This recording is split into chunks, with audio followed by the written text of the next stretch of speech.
নমস্কার বন্ধুরা, টিসি ট্রনিক্স চ্যানেলে আপনাদের স্বাগত। আমি তীর্থঙ্কর।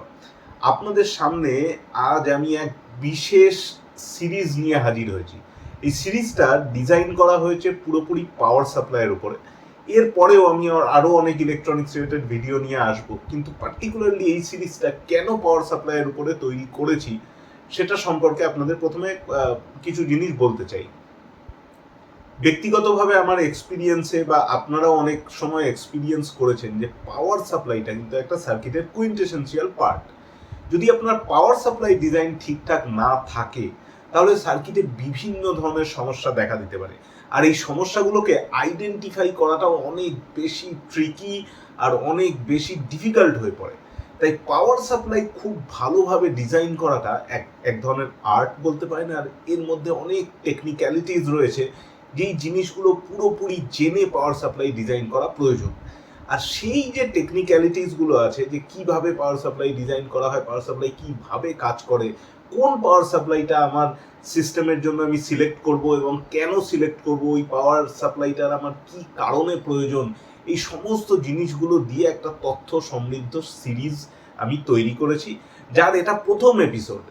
আর আজ এই সিরিজে আমি আপনাদের এটা বলতে চাই যে পাওয়ার সাপ্লাই কয় প্রকার, কি কি, মানে যে ধরনের পাওয়ার সাপ্লাই আমরা ইলেকট্রনিক্স ইঞ্জিনিয়াররা ইউজ করি সেটা মূলত AC to DC power supply, কারণ এটারই সব থেকে বেশি প্রয়োজন হয়। এবং AC to DC power supply কয় প্রকার, কি কি, সেটা কিভাবে আমাদের কাজে লাগতে পারে, সেই বিষয়ে আজ এই ভিডিওতে আমি আলোচনা করতে চলেছি। এই ভিডিওর পরে আপনাদের এইটা অন্তত ক্লিয়ার হয়ে যাবে যে পাওয়ার সাপ্লাই ঠিক কয় প্রকার, আর যে কোনো পাওয়ার সাপ্লাই মার্কেটে আপনি যেটা কিনছেন সেটা এই পাওয়ার সাপ্লাইয়ের যে ক্লাসিফিকেশন আছে এর কোন পার্টের মধ্যে পড়ে।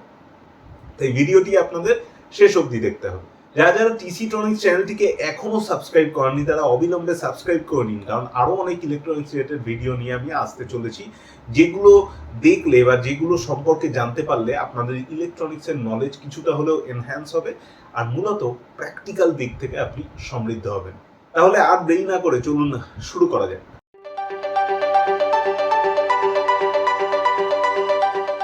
প্রথমেই আপনাদের বলে দিতে চাই, খুব simply AC to DC power সাপ্লাইকে দুটো ভাগে ভাগ করা যায়। আপনারা লিখে রাখতে পারেন, দুটো ভাগে ভাগ করা যায়। স্ক্রিনে দেখতে পাচ্ছেন এই দুটো ভাগ হচ্ছে, একটা আনরেগুলেটেড পাওয়ার সাপ্লাই আর একটা হচ্ছে রেগুলেটেড পাওয়ার সাপ্লাই।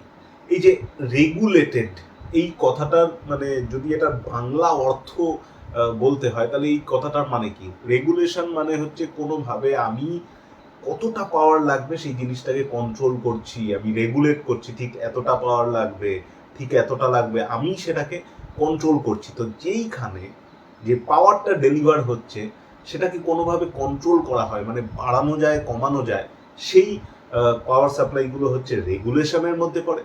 আর যেখানে পাওয়ার সাপ্লাইয়ের মধ্যে কোনো ধরনের কন্ট্রোল নেই সেটা হচ্ছে আনরেগুলেটেড। এবার যদি এটাকে আরও টেকনিক্যালি নিয়ে চলে যায়, এটা তো আমি লিটারাল মিনিং বললাম, যদি আরো টেকনিক্যাল দিক থেকে দেখি তাহলে যেটা দাঁড়াবে সেটা হচ্ছে আনরেগুলেটেড পাওয়ার সাপ্লাই।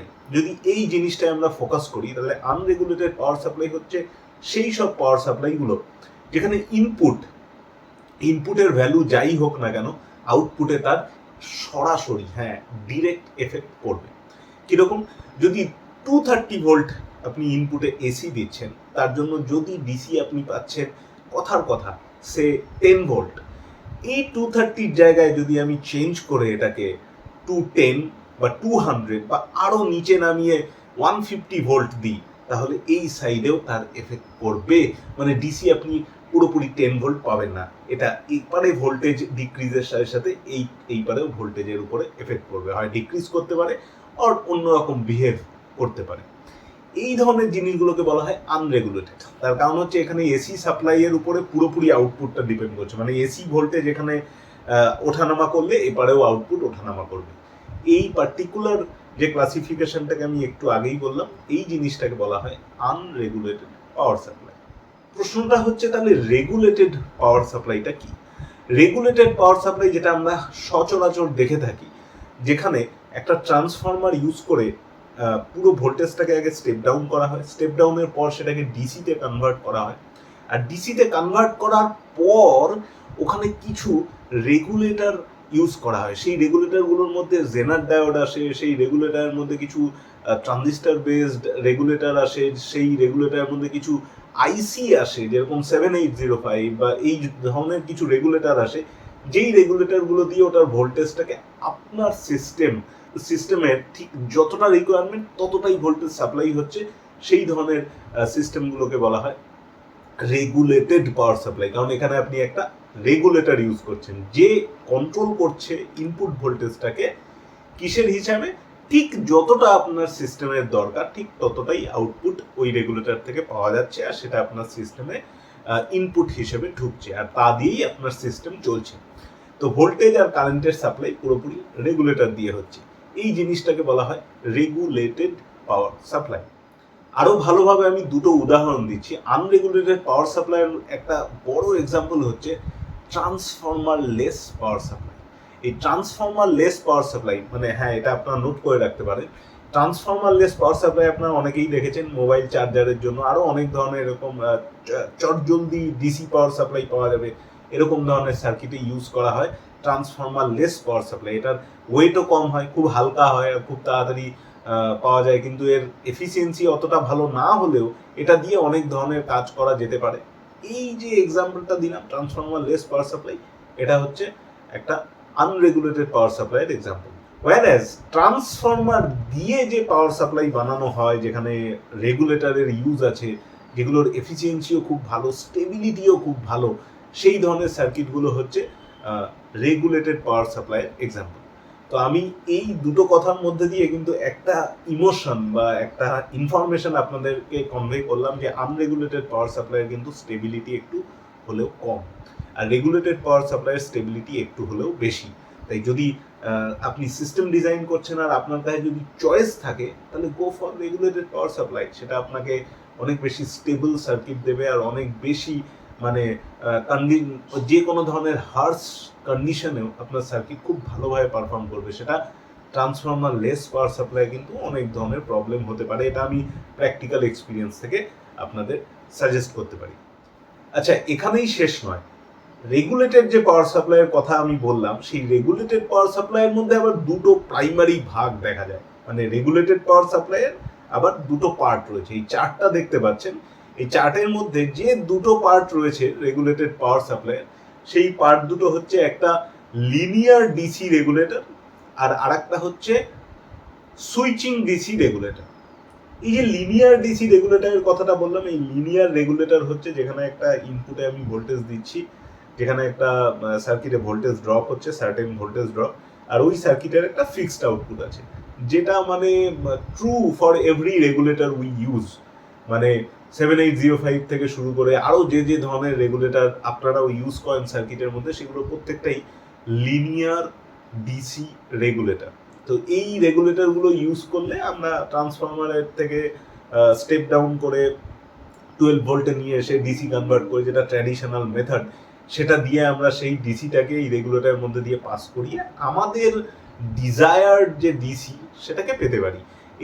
এই কাজটা হচ্ছে লিনিয়ার ডিসি রেগুলেটরের। তাহলে সুইচিং ডিসি রেগুলেটরের কাজটা কি? কিছু রেগুলেটর এরকম আছে যেগুলো সুইচিং ফ্রিকোয়েন্সিতে কাজ করে। যেরকম একটা এর বড়সড় এক্সাম্পল হচ্ছে, একটা এন্টায়ার সিস্টেম হিসাবে বলছি, সেটা হচ্ছে SMPS, switched mode power supply. SMPS এর ফুল ফর্ম কি? Switched mode power supply.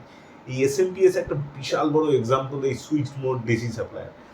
তার কারণ হচ্ছে এখানে যে এসিটা ঢুকছে সেটা ডাইরেক্ট ডিসি হচ্ছে, আর ডাইরেক্ট ডিসি হওয়ার পর এটাকে সুইচিং করে সেই ডিসিটাকে আবার অনেক ছোট করা হচ্ছে, ছোট করে মানে ওটাও এক ধরনের রেগুলেশন বলা চলে, আর সেই রেগুলেটেড ডিসিটা আমাদেরকে সাপ্লাই করা হচ্ছে।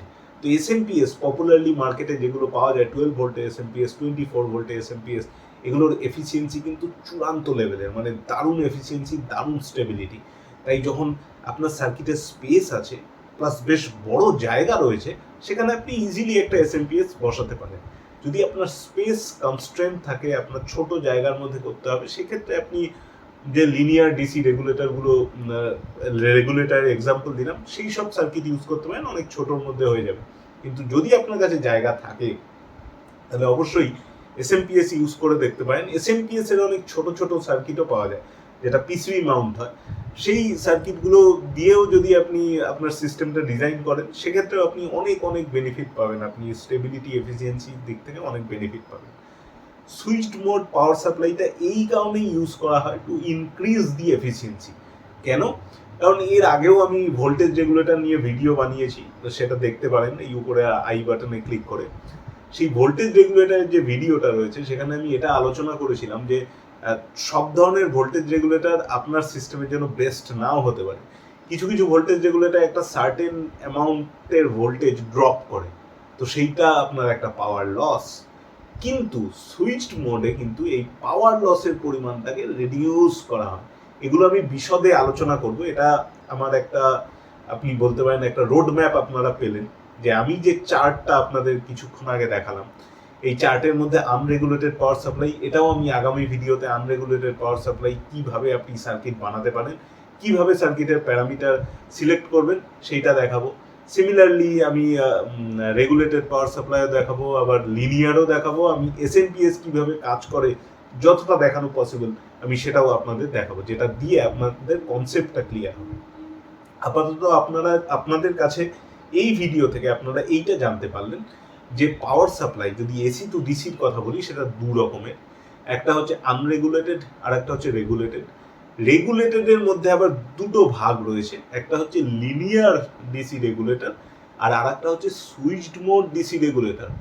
সুইচড মোড ডিসি রেগুলেটরের prime example SMPS, linear DC রেগুলেটরের প্রাইম এক্সাম্পল হচ্ছে যে কোনো ধরনের 7805 কাইন্ডের ভোল্টেজ রেগুলেটর।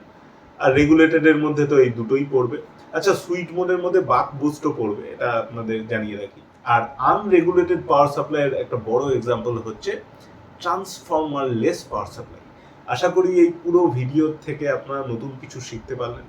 যদি ভিডিওটি ভালো লেগে থাকে তাহলে লাইক করবেন, শেয়ার করবেন, আর নতুন করে আমার কিছু বলার নেই। আর যদি আপনাদের কোনো কোয়েশ্চেন থাকে তাহলে সেটা অবশ্যই আমাকে কমেন্টে জানাবেন। আর ওভারঅল ভিডিওটা আপনাদের কেমন লাগলো সেটাও আমাকে কমেন্টে জানাতে ভুলবেন না। আর মনে করে টিসি ট্রনিক্স চ্যানেলটিকে অবশ্যই সাবস্ক্রাইব করবেন। দেখা হবে আপনাদের সাথে আগামী ভিডিওতে, যেখানে আমি এই পাওয়ার সাপ্লাইয়েরই আরেকটা টপিক, মানে যে রোড ম্যাপটা আপনাদের দিলাম সেই রোড ম্যাপেরই আরেকটা জিনিস নিয়ে আমি আলোচনা করব। তাই দেখতে থাকুন টিসি ট্রনিক্স। নমস্কার।